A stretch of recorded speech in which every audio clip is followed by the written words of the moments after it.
Hello and welcome along to Mondo Chelloveck Movies. My name is John, and this video is going to be a sort of trip through my favourite titles in movies. So I've always thought that sometimes one of the best things a movie can do is just have a great title. And these titles sometimes by reputation or just word of mouth can sort of make you think that this movie could be the best thing ever. And sometimes they do turn out to be the best thing ever. Sometimes they turn out to be a right disaster. So I'm going to put this out as a sort of loose tag video. I've never done a tag video before, and what I suggest is if you do make a video to do with this subject, tell me about it and I'll link it on this video down below. So in the next coming weeks or months you might find more videos down below from any channel. Any channel is welcome to do this. I'm not going to name any channels on this one because there's far too many. I'm really interested to see who would agree with me, even who would be interested in this topic. But then again, I could be complete on my own about the subject. So what I like to do in my videos is when I'm talking about a movie and it's got a great title, I will emphasize that title. I will say this is such and such, and then when I say it on the end of it, I will say it in a sort of way. Now that way comes directly influenced by this movie, the Texas Chainsaw Massacre. Now this is one that has just got an absolutely brilliant title, and I don't think anyone would disagree with us on that. Now, the thing about this movie is that it has this opening crawl that this narrator says, and it's one of my favourite opening crawls in a movie, and it kind of fills you with dread even before you've actually seen the movie, and it's because of the way that these lines are delivered by this guy. So the opening crawl goes like this: "The film you are about to see is an account of the tragedy that befell a group of 5 youths, in particular Sally Hardesty and her invalid brother Franklin. It is all the more tragic that they were young, but had they lived very, very long lives, they could not have expected, nor would they have wished to see, as much of the mad and macabre that what they were to see on that day. For them, an idyllic summer afternoon drive became a nightmare. The events of that day were to lead to the discovery of one of the most bizarre crimes in the annals of American history, the Texas Chainsaw Massacre." So the way that line was delivered, the Texas Chainsaw Massacre, in the end, was delivered in that slow manner. And what they did was, especially in the 70s, and especially on the trailers that they did used to put out for movies, they used to use a thing called the pregnant pause, which is when you sort of deliver that quite slowly. And when I do say these movies, and I do like to sort of emphasize the movies, I will sort of say it in a slow manner. And I think the movie sounds much better. If you say, "Hey, I saw the Texas Chainsaw Massacre the other day," or "I saw a movie called the Texas Chainsaw Massacre," it just makes it sound that better. But it's got to have a great title, and if it hasn't got a great title, you can't say that. So like I say, it's got to have a good title. You can't say it's with every movie. You can't say this movie, I've got this movie, Shaun the Sheep movie, and you can't go rattling off about it. Then you go, and that's Shaun the Sheep, the movie. It just doesn't work. As you know, it wouldn't be. Actually, I do like this. I think it's quite a good laugh. So the Texas Chainsaw Massacre is one of those ones that sort of emphasizes why I like these sort of titles I'm going to talk about today. And I will use the sort of Texas Chainsaw Massacre pregnant pause effect at the end of these when I do sort of go through these videos and these titles, and I'm going to tell you why they were sort of important to me when I was growing up. So this video, I mean, I can do more of these. There's plenty of titles on there that are just absolutely amazing titles. These are the ones that really sort of fashioned me in my sort of like for the title of a movie. I've been meaning to do this video for quite a while, but it's been one that I haven't really sort of known what to do with it. But the fact I'm going to make it into like a tag video, if anybody wants to talk about their sort of favourite movie titles, maybe you don't even like the movie, but you just love the title. I mean, I do love all these movies here, but these are the ones that sort of piqued my interest when I was growing up. So one of the first titles or franchises that grabbed my attention when I was a kid growing up, and I thought just the name just spoke to me for some reason, is Frankenstein.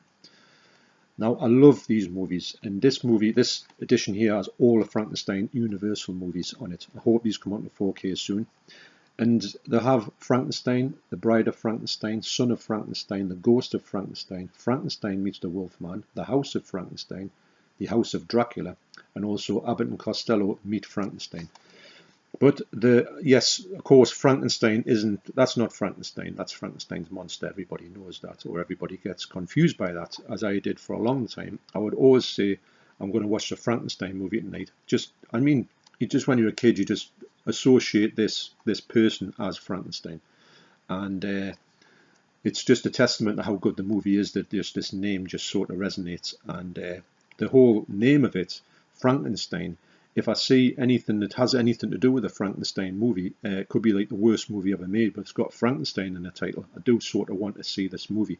The very name Frankenstein, I thought when I was like young and I was growing up and I was getting models of Frankenstein, comics of Frankenstein, everything was Frankenstein to me. It was my favourite character for a long time, but probably still is one of my favourite characters. He always will be. And this spoke to me as a young kid, sort of growing up. This was one of the first times when I realised that maybe didn't realise, but subconsciously knew that these titles of movies was something that would be something I would be investing in the future. So that's the earliest memory I've got about the sort of the titles of movies that affected me in a way that I thought this is going to be a thing that I need to check out. So that's Frankenstein. So moving on a couple of years, when I was getting old enough to go to the cinema, I went to see a movie that everybody was talking about, and when you went to see it, it's a simple title, but it does exactly what it says on the tin.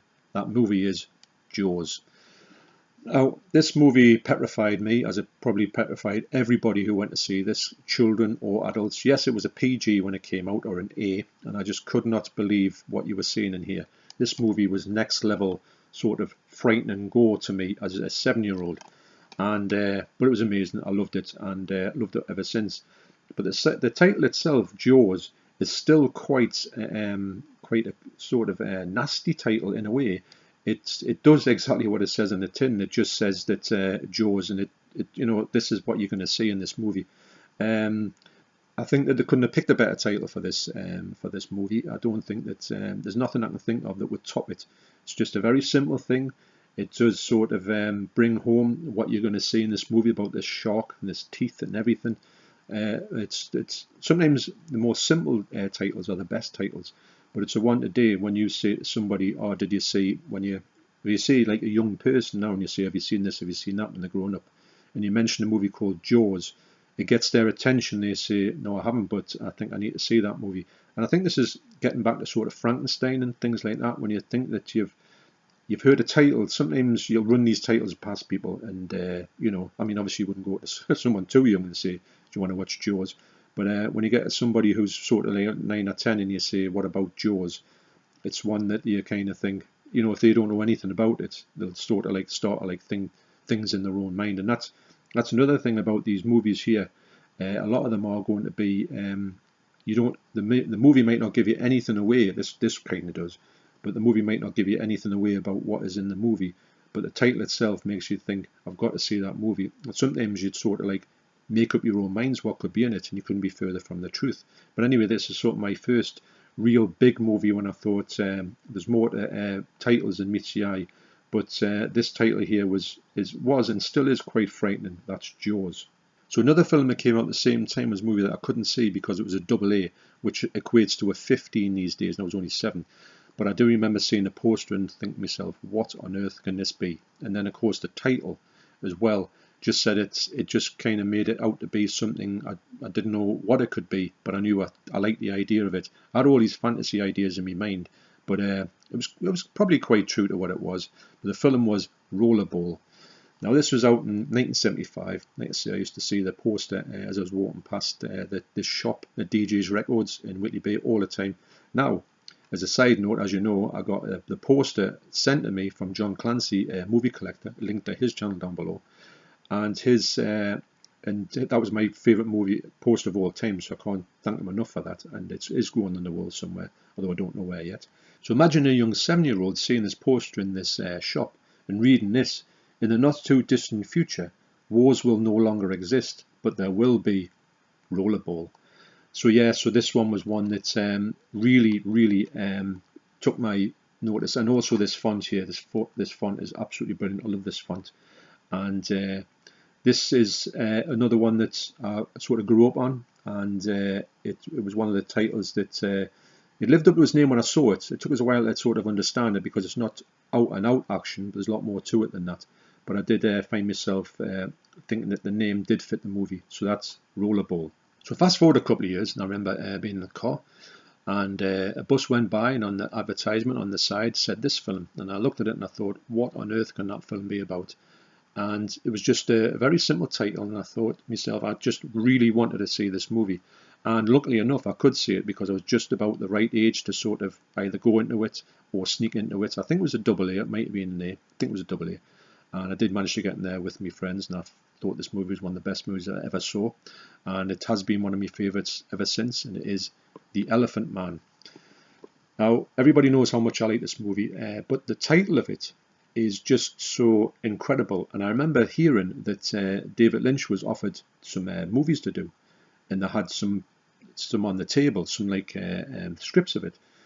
And he looked at them all, and he looked at it, and he just says, "What's that one there? The Elephant Man."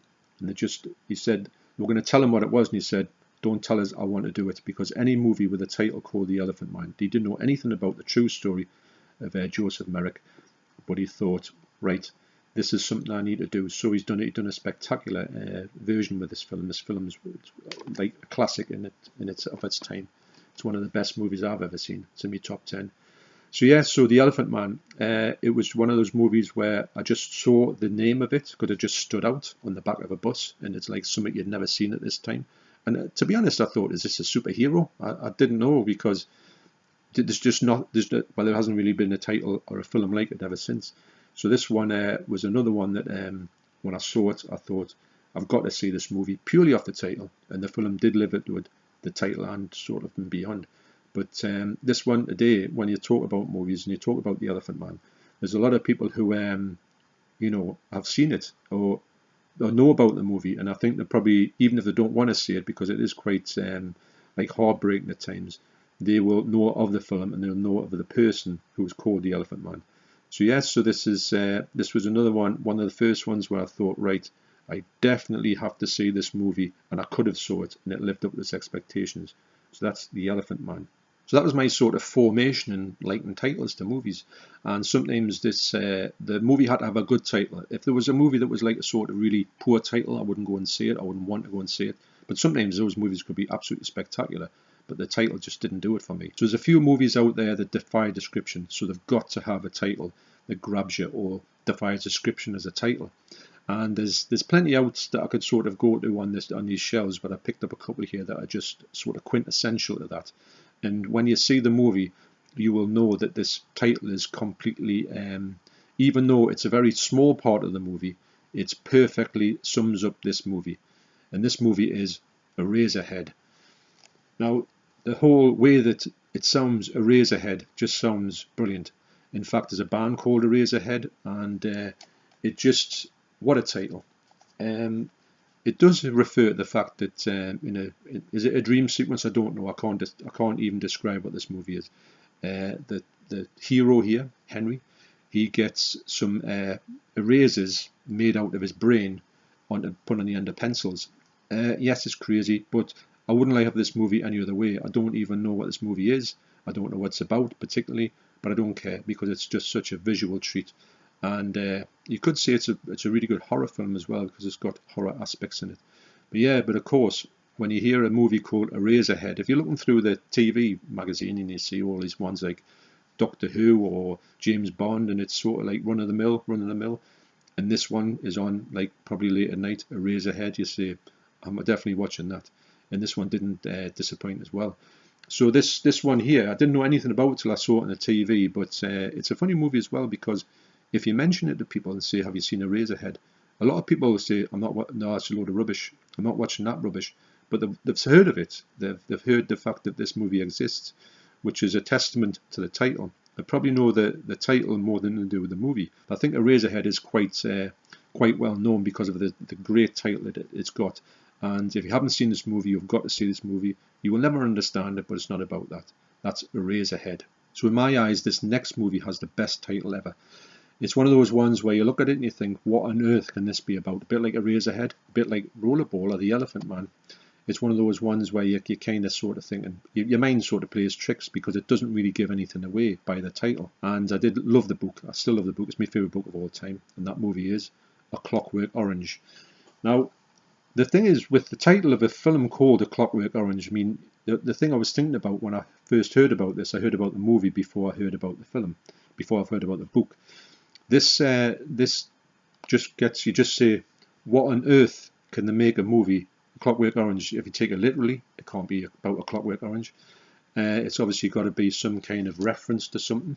So in the book, Alex plays a surprise visit to this family, and the fella is writing a book in the house, and he's writing a book. It's called A Clockwork Orange, and actually it's about a sort of analogy about this gang mentality in there, and he's kind of sticking up for them, saying that they were kind of manufactured by the way of the state, clamping down on kids, and they should be like allowed to express themselves. So it's really quite bad that Alex is laughing at this man. He's also laughing at the book's title. He says that, what on earth could A Clockwork Orange be about? That's a fairly gloopy title if I've ever heard one. And this isn't really explained in the film, sadly, but I think that was a great part that they should have put in. But anyway, that's sort of like what this is about. This book was supposed to be written to sort of champion or stick up for this disaffected youth, and I think he was meaning that the writer was meaning that these people are wound up a bit like A Clockwork Orange. But there's plenty of different theories behind the name. But anyway, the actual name itself, and the fact that you find out that this one was, like I say, it wasn't banned, but it was like not released for a lot of years until Stanley Kubrick died, because he didn't think that the English were handling it very well, because there were a lot of copycats to do with it, like gang sort of like violence, which he didn't like at all. So that's why this movie sort of was in limbo in the UK for a long time. So that's obviously grew its cult status. I mean, what isn't going to grow its cult status if there's a movie but you can't watch it? You instantly want to watch it, and then you try and find out what it is. So maybe you sort of make this out to be the most violent film ever. Well, it's not, but it's pretty bad, but it's not the most violent film. Is it the most of this? Is it most? It's not. It's not what you would think, but it is quite violent, don't get us wrong. But it's more like a reputation getting built up because of the fact that you can't go near it and that. So that's, but to me, when I talk about movies and I mention A Clockwork Orange, it does sound like a title that gets people's attention. If I was to say, rattle titles off like Shaun the Sheep, Mary Poppins, A Clockwork Orange, people would take notice of the words A Clockwork Orange, because they're just such a great thing to go together. Even Clockwork Orange doesn't sound that good, but A Clockwork Orange is much better. So I've got to give a lot of credit to the writer of this book, Anthony Burgess. That's A Clockwork Orange. So for me, a genre that has to have good titles in, because sometimes the titles are better than the movies, and sometimes the titles are the ones that can build a franchise up. Now, I remember when this movie was released back in 1980, that actually just had an idea and they put it in a paper to say, we are going to make this movie. And the title itself wasn't even made. And they sort of like sold the movie to people before they'd actually done it, because the title was that good. And the title was Friday the 13th. Now, I've got this DVD out here because I don't know if many people know about it, but if you don't know about it, try and track it down. It's called His Name Was Jason, 30 Years of Friday the 13th. This has got